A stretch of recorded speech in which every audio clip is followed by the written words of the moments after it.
Bendiciones, hermanos. Les invito a decir nuestra confesión de fe. Mi Biblia es la palabra de Dios. Revela a Jesucristo, mi Salvador, quien nació, murió y resucitó para salvarme del pecado y condenación. Me enseña de la fe, santidad y amor para predicar su gracia y perdón desde mi familia y congregación hacia la nación y toda la creación. Y el pueblo de Dios dice: vivo por la fe. Dios les bendiga, mis amados hermanos y hermanas, nuestros amigos, hermanos consiervos que nos ven, y tanta gente linda que se toma el tiempo para permitirnos estar con ustedes por este medio. Les bendecimos, rogamos a Dios por ustedes, por su amor, por su misericordia, que no falte nada de bien en sus casas, en sus mesas, y realmente que puedan estar en paz, que puedan estar en tranquilidad en medio de toda dificultad. Como he sabido de ustedes en estos tiempos, hemos tomado para poder ser exhaustivos en la situación de la dignidad. Me preocupó a mí cómo se habla de la dignidad y de los derechos humanos, y a veces son minimalistas de la palabra y hasta han querido reducir la Biblia a un folleto nada más cualquiera, un pasquín que no enseña, que no adiestra, porque los derechos humanos han avanzado. Y entonces comencé con la serie de dignidad, pero la serie de dignidad nos ha tenido que llevar, sí, por todo lo que es digno, por todo lo que Dios hizo en nosotros dignamente, pero también por qué se deterioró la dignidad y cómo el pecado se encarga de esa destrucción, pero va invadiendo profundamente en todas las esferas de la raza humana. Y entonces esa pérdida de dignidad nos ha llevado ya un tiempo, y yo esperaría en el amor de Cristo Jesús que ustedes no se aburran en el sentido, ay, otra vez lo mismo. No ha sido lo mismo, pero muchas personas cuando oyen el tema se sienten, eso yo ya lo sé.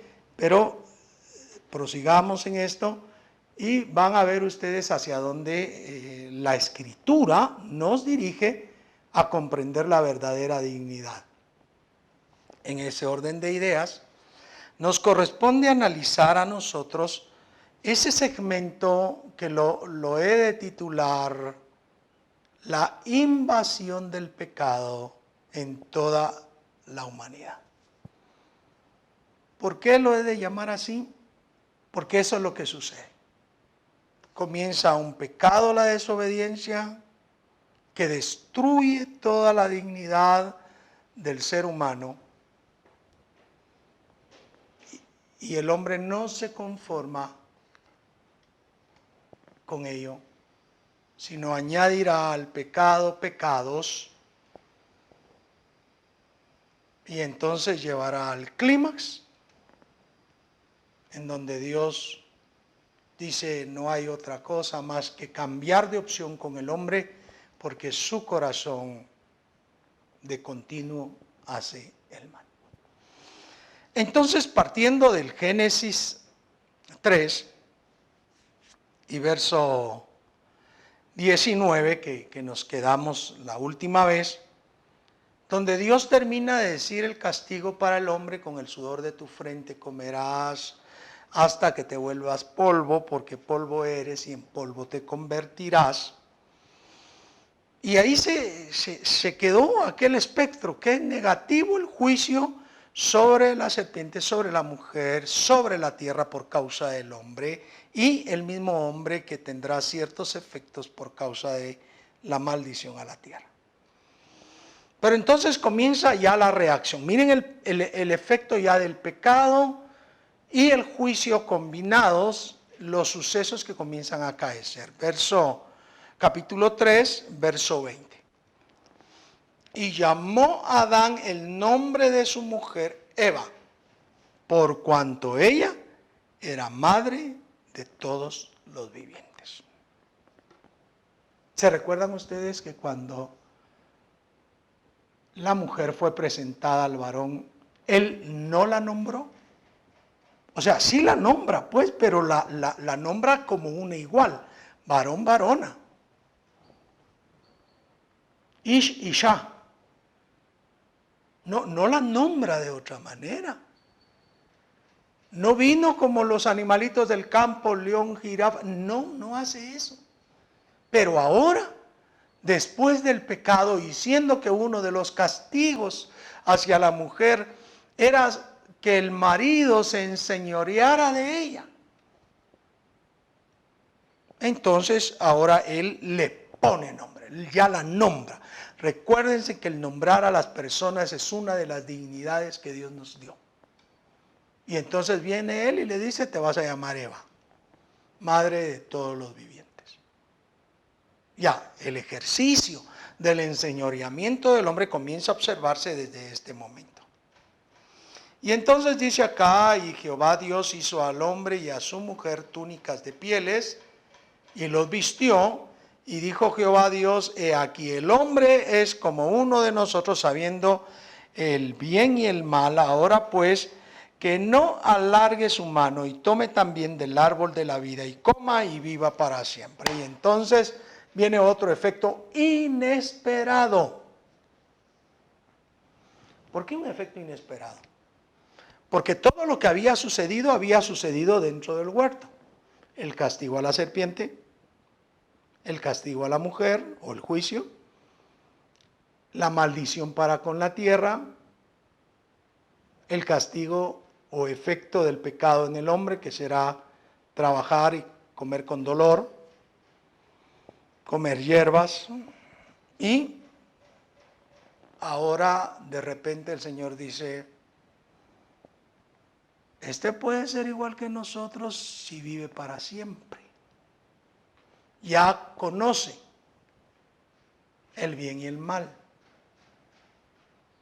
Y sí, ahí está diciendo Dios que el hombre es como Él, que conoce el bien y el mal. Y ya le expliqué la vez pasada que Dios no experimenta mal, sino Él conoce en el sentido de conocimiento. Entonces, ya viene Dios y como el pecado había hecho estragos en aquella capacidad de andar desnudos en transparencia, sin molestarse, sin mortificarse el hombre y la mujer, ahora con pieles les hace túnicas y los viste a estos, pero también va a impedir que viva para siempre. El pecado lleva por efecto que el hombre no viva para siempre. ¿Por qué? Porque ya es un ser deteriorado, es un ser en franca decadencia. Y entonces dice el verso 23, y lo sacó Jehová del huerto del Edén para que labrase la tierra de que fue tomado. Echó pues fuera al hombre y puso al oriente del huerto de Edén querubines y una espada encendida que se revolvía para todos lados para guardar el camino del árbol de la vida. Noten ustedes, los sacó de Edén, ya están fuera del lugar de bendición, de todo aquello plantado, y ahora ya están fuera también. Y no pueden volver. Hay una espada de fuego que se revuelve y evita que entren, porque lo que quiere evitar allí Dios es que el hombre llegue al árbol de la vida y viva para siempre. El efecto del pecado, mis queridos hermanos, es totalmente devastador para el ser humano. Si vemos todo esto, la historia se queda allí saliendo del huerto, pero comenzamos a ver que el escritor sagrado se ocupa, a partir de ese momento, de con grandes pinceladas, decirnos el efecto mayor del pecado. Ya era grave, el hombre echado, el hombre castigado, la mujer castigada, pero también enjuiciada por Dios, castigada, maldecida por Dios. La tierra va a dar problema y el hombre se va a morir. Pero parece que ahí está. Y mucha gente dice, pero Dios había dicho que se iba a morir. ¿Por qué no se muere? Si pecó, ¿por qué no se murió el hombre? De hecho, queridos hermanos, el que la muerte no haya sido inmediata es una misericordia de Dios. Es una piedad de Dios. Así que no nos confundamos. Y entonces viene el escritor sagrado. Y fíjese lo que voy a decir. En el capítulo 4 se nos narra básicamente la experiencia entre Caín y Abel. Todo el Génesis 4 nos enseñará el suceso de dos personas descendientes de los primeros hombres, aquellos que permitieron el pecado, caer en un estado pecaminoso mayor que el que habían caído sus padres en el sentido de realidad. Claro, el pecado de Adán y Eva fue mayúsculo porque implicó que toda la raza humana perdiéramos el contacto, la comunicación con Dios, la comunión con Dios. Pero ahora estos hombres en el terreno humano comenzarán a hacer cosas feas. Bueno, estos dos hombres, uno resultará no hacer mucho, o sea, no mal, pero ahí está. Caín el mayor era un agricultor. ¿Para qué había puesto Dios al hombre en el huerto? Para que labrara la tierra. Está bien, está en el orden, así que labra la tierra, pero le trae un sacrificio al Todopoderoso. El sacrificio es de legumbres. ¿Qué más le iba a traer si él era agricultor? ¿Cómo fue instaurado el sacrificio a Dios? No lo sabemos. Pero me imagino que el hombre lo que pensó fue, debo agradar a Dios por ofreciéndole lo que yo tengo. Abel, el segundo hijo, él era pastor de ovejas, él se dedicó a pastorear los animalitos. Y él también trajo un sacrificio a Dios, pero lo que trajo fue más agradable a Dios que lo que le trajo Caín. Y ese fue el gran problema. En el capítulo 4, verso 4, dice, y Abel trajo también de los primogénitos de sus ovejas, de lo más gordo de ellas, y miró Jehová con agrado a Abel y a su ofrenda. Para mí fue muy simple comprender esto cuando comenzaba a hacer mis estudios teológicos, que Caín, cuando trae su ofrenda, no trae una mala ofrenda, pero sí trae una ofrenda habitual, una ofrenda de hábito, de costumbre. En cambio, Abel, él trae lo primogénito y trae lo más gordo, es decir, selecciona por la narrativa, selecciona lo que va a sacrificar dando algo mejor. No mejor que Caín, sino mejor a lo que él estaba acostumbrado a dar. Ahora selecciona al primogénito, ahora selecciona lo más gordo. Y entonces Dios ve con agrado. Pero Caín, que observa que le agrada a Dios, con toda la personalidad, la persona deteriorada, ve con malos ojos a su hermano, le da envidia, se enoja con Dios. Y no quiero narrar la historia, solamente quiero recordar que mata a su hermano. Lo mató. Por la envidia lo llevó a tanto que mató a su hermano. En el capítulo 4 siempre, en el verso 7, Dios le dice a Caín, antes que cometa el pecado, si bien hicieres, ¿no serás enaltecido? El hombre estaba deteriorado, pero Dios le dice, si haces bien, ¿no vas a ser enaltecido? Es que el punto es la decisión del pecado. El hombre se enojó, estaba envidioso, se sentía frustrado de que Dios hubiera visto con agrado a la ofrenda de Abel. Y eso no dice que Dios haya despreciado la ofrenda de Caín, solamente vio con agrado, le agradó esto.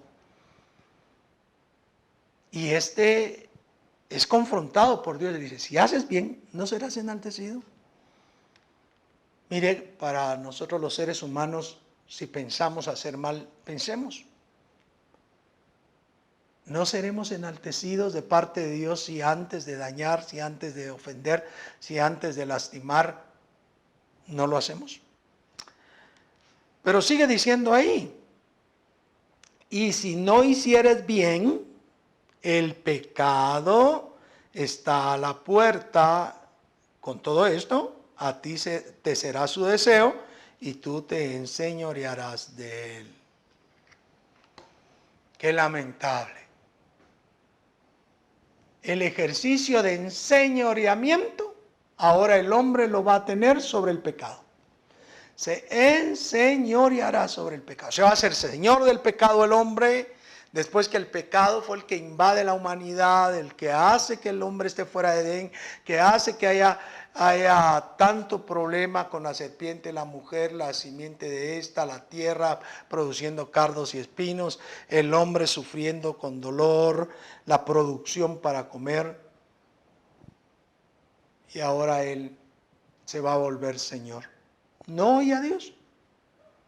No escucha a Dios. El pecado es tan atroz, hermanos amados, hermanas amadas, que impide que el hombre escuche a Dios.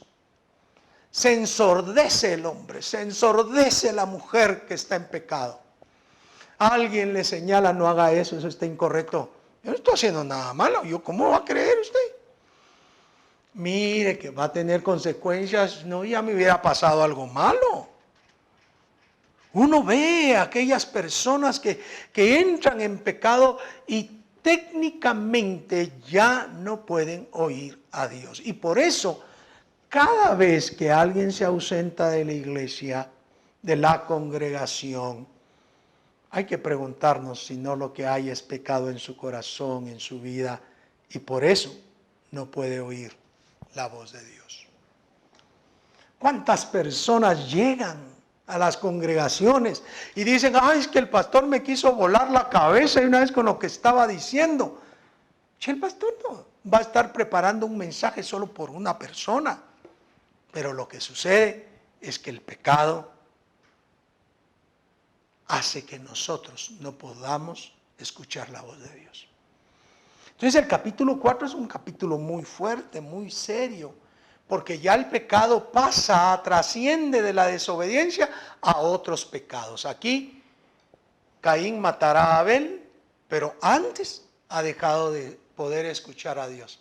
Y entonces le ofrece sacrificios, pero no lo va a querer oír. ¿Cómo va a ser posible, hermano amado, hermana amada, que a Dios le digamos, te amo Dios, te quiero Dios, pero cuando Él nos confronta, nosotros no seamos capaces de obedecerle? ¿Cómo va a ser posible eso? Eso es muy importante que lo pongamos en mente. Es como cuando el patrono le da órdenes a un trabajador y el trabajador no obedece. ¿Cómo va a ser que no obedezca si el patrono es el que manda y es el que le paga? Claro, si es cuestión de fe es otra cosa, pero si es su trabajo debe hacerlo, sin estar problematizándose. Ay, que me están poniendo que hacer, que si le pagan. O como aquel padre de familia que es narrado allá en el Nuevo Testamento por Jesús, diciendo, había un hombre que tenía 2 hijos. Dijo a uno, ve a la hacienda, haz, y este le dijo, sí, iré, pero después no fue. Luego fue al otro y le dice, hijo, ve a la hacienda. Y este le dijo, no voy, pero después arrepentido fue, y le pregunta a la multitud, ¿quién de los 2 hizo su voluntad? El que fue, le dicen sus interlocutores. ¿Has juzgado rectamente? Entonces, el punto es que ya en el capítulo 4 observamos al hombre siendo el señor del pecado. Fíjese bien lo que estoy diciendo. Dios le dice a Caín, tú te enseñorearás de él. Tú serás señor del pecado. ¡Wow! De víctimas del pecado a ser señores del pecado. Todo el capítulo 4 discurre en esto, pero comienza algo interesante. Dios castiga al hombre, ahora sí, castiga al hombre por causa del pecado. A Caín le dice que va a ser errante, se va y se asienta en un lugar que se llama Nod, eso quiere decir errante, pero más adelante, ya en esta narrativa, encontraremos a Lamec. Versículo 23 del capítulo 4, y dijo Lamec a sus mujeres, Ada y Sila. Wow. Sigamos agregándole pecados. Ahora ya hay bigamia. Al principio no lo había. Dios hizo un hombre e hizo una mujer. El hombre pecó, ahora está expuesto a muchos pecados. Caín mata, asesina, ya está mal, y en su descendencia el pecado sigue. Y ahora hay un hombre que toma 2 mujeres.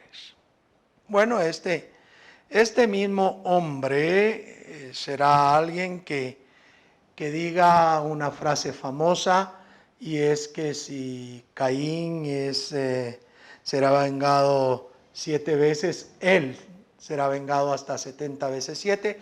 Fraseología que Jesucristo dijo en cuanto al perdón, porque el Señor Jesucristo cambia el estatus del pecado al estatus de bendición, de dignificación. Así que este está siendo adúltero, para nosotros sería el término eso, pues digamos ahí. Y también es un hombre fiero, de venganzas, es criminal. La cosa no está muy bonita para el hombre en el capítulo 4, y aparece el capítulo 5. No estoy siendo exhaustivo, sino tratando de explicar algunos detalles porque es lo que está pasando en general en el capítulo. En el capítulo 5 aparecerá precisamente la muerte. Y la muerte va a invadir a toda la raza humana. Si nos recordamos, Dios dijo, el día que tú comas de este árbol ciertamente morirás. Pero la muerte no aparece simplemente de manera inmediata. Aunque ya espiritualmente se muere la relación con Dios, se muere la comunión con Dios, y eso no fue advertido de manera muy clara al principio, sino hasta como efecto del pecado. Pero todo el capítulo 5 va a invadir la muerte a toda la raza humana. Y entonces por ello es que en estas narrativas tan cortitas, dice, estoy en el capítulo 5, verso 3, Y vivió Adán 130 años y engendró un hijo a su semejanza, conforme a su imagen, y llamó su nombre Set. Y dice allí, y fueron todos los días que vivió Adán 930 años y murió. Murió. Ya, Adán. Aquel hombre que recibió la sentencia que iba a volver al polvo, ahora volvió al polvo. Pero todos, si usted sigue leyendo, todos los que nacen, todos, se van muriendo. Pero pasa algo.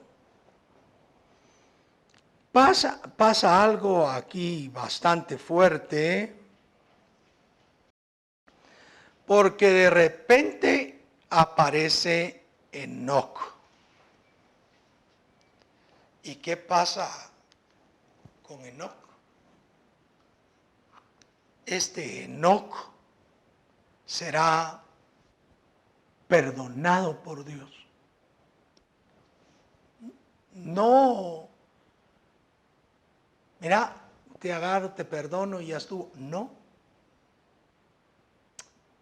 En el capítulo 5, verso 22 dice, caminó Enoc con Dios después que engendró a Matusalem 300 años y engendró hijos e hijas. ¿Qué hizo Enoc para recibir el perdón divino, para que la muerte no se enseñoree de él? Caminar con Dios. Caminó Enoc con Dios. Caminar con Dios, que no es simplemente ahora ir de la mano, hablar en el huerto, sino ser recto, ser justo, ser obediente a lo que Dios designa. Por 300 años.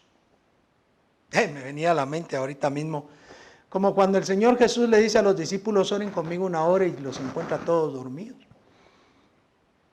Todo el mundo excusamos, es que ¿cómo cuesta a usted? Porque somos seres humanos. Pero Enoc, un ser humano expuesto también a la muerte, caminó 300 años con Dios porque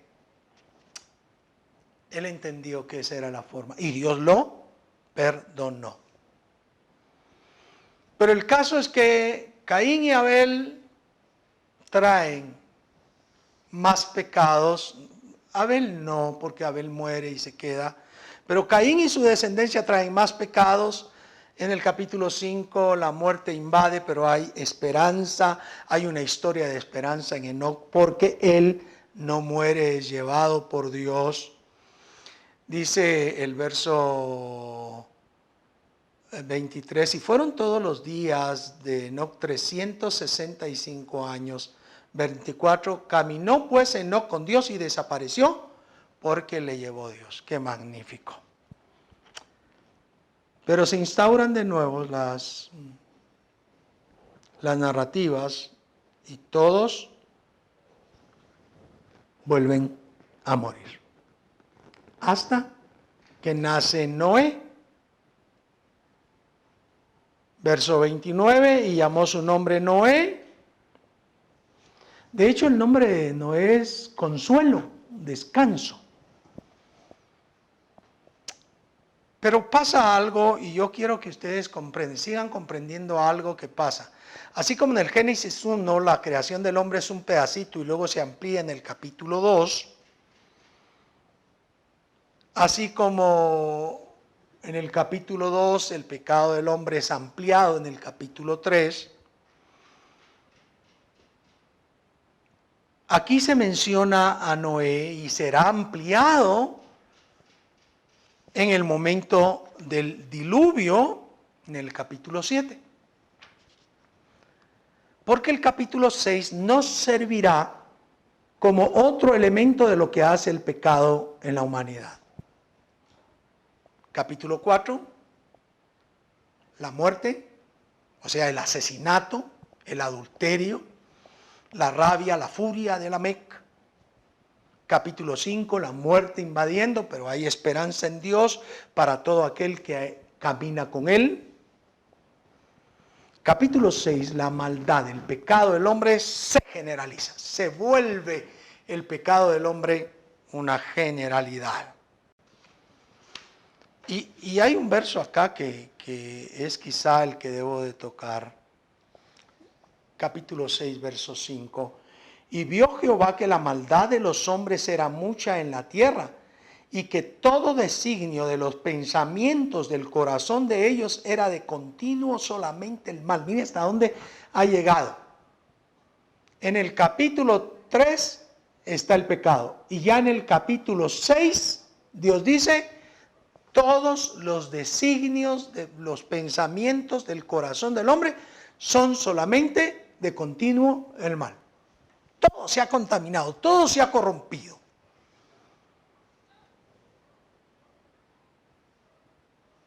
Por eso Dios dice en el verso siguiente, el verso 6, y se arrepintió Jehová de haber hecho hombre en la tierra y le dolió en su corazón.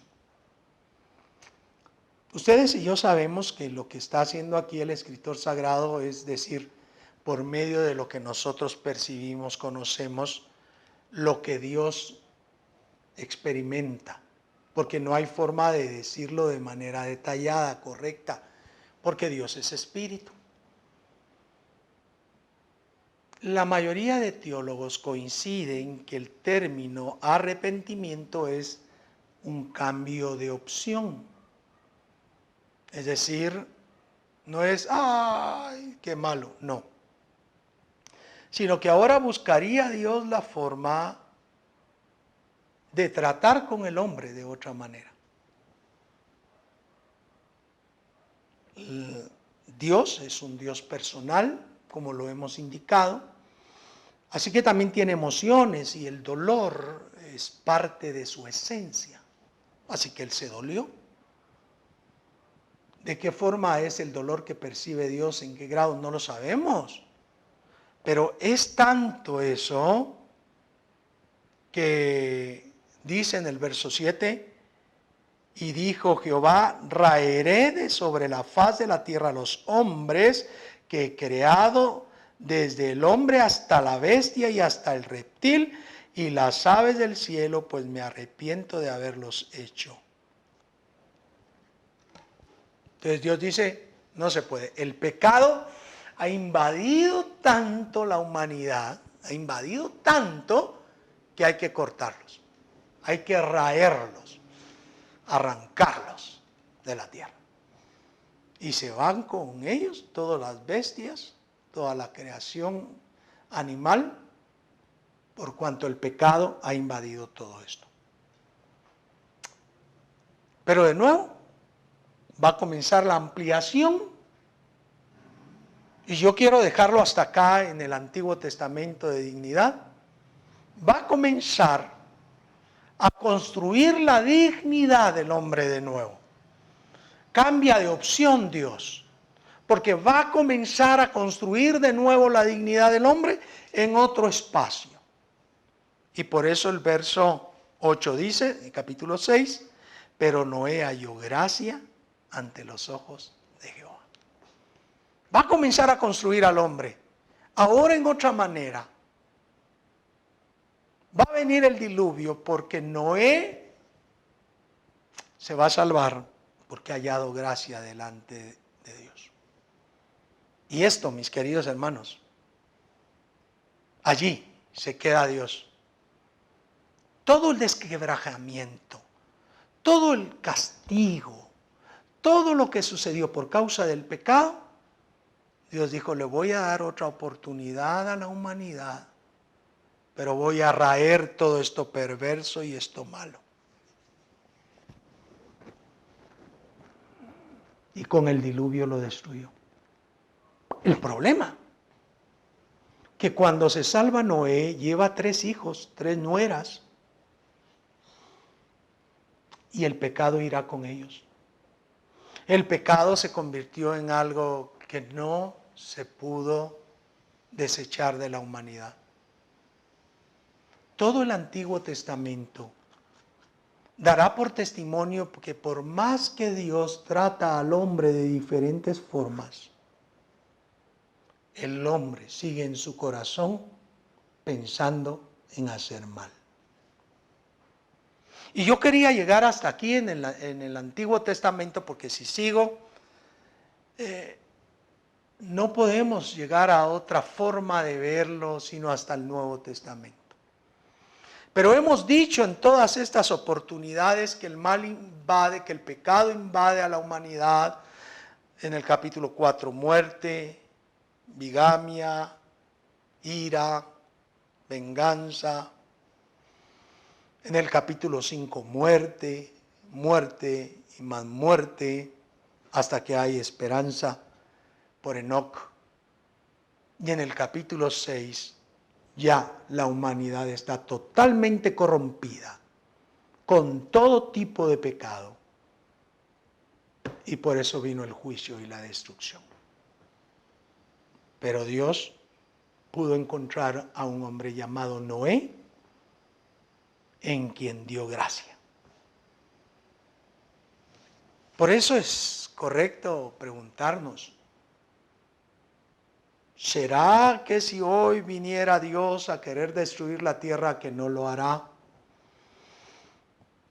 Tú serías digno, yo sería digno de hallar gracia delante de Dios. Y déjeme responder así. Por nuestros méritos, ninguno.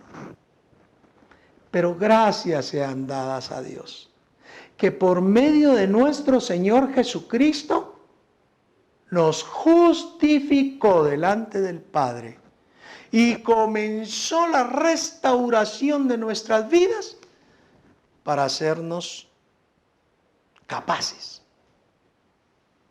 de disfrutar la vida eterna con Él.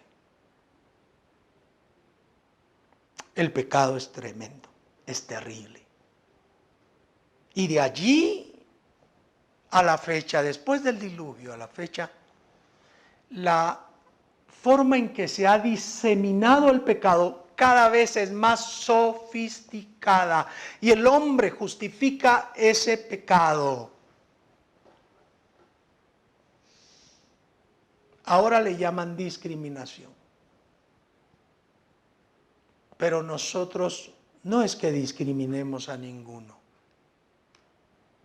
El hombre no tiene dignidad cuando está pecando. El pecado no dignifica al hombre. No hay ningún pecado que merezca considerarse como digno. Pero Dios sí da perdón y amor. Dios da misericordia. Y eso es lo que yo quisiera que nosotros vayamos comprendiendo. ¿Bien? Espero en el Señor que algo les haya hablado, que algo les haya dicho. Yo sé que ha sido fuerte esto después de haber hablado de la dignidad, y qué bonito, qué chulo que Dios nos bendijo esto. También es desafiante ahora cuando vemos que la dignidad se rompió. Debemos, en el amor de Cristo Jesús, hacer que nuestras vidas se mantengan rectas delante de Dios. Hemos sido salvos por gracia, por nuestro Señor Jesucristo. Cuidemos nuestra dignidad ahora que ha sido retornada por Jesucristo, de lo cual hablaremos más adelante. Quiero orar con ustedes. Oramos. Padre bendito, gracias por tu amor, por tu misericordia y por tu fidelidad. Es desafiante, es a veces para muchos no agradable escuchar este tipo de mensaje. Pero lo que sí sé es que tú hablas a tiempo y fuera de tiempo. Y por ello pedimos misericordia para que hagamos tu voluntad. Señor, por favor, que hayan cambios radicales en nuestra vida para agradarte y no estar manchando nuestras vestiduras espirituales. Por favor, Señor, guíanos, susténtanos y danos tu misericordia por los méritos inagotables de Jesús. Amén y amén. Bien, Dios esté siempre con ustedes. Conmigo también, por supuesto. Un abrazo en el amor de Jesús. Como dice mi esposa, un abrazo digital. Que Dios les bendiga, que Dios les guarde. Hasta la próxima.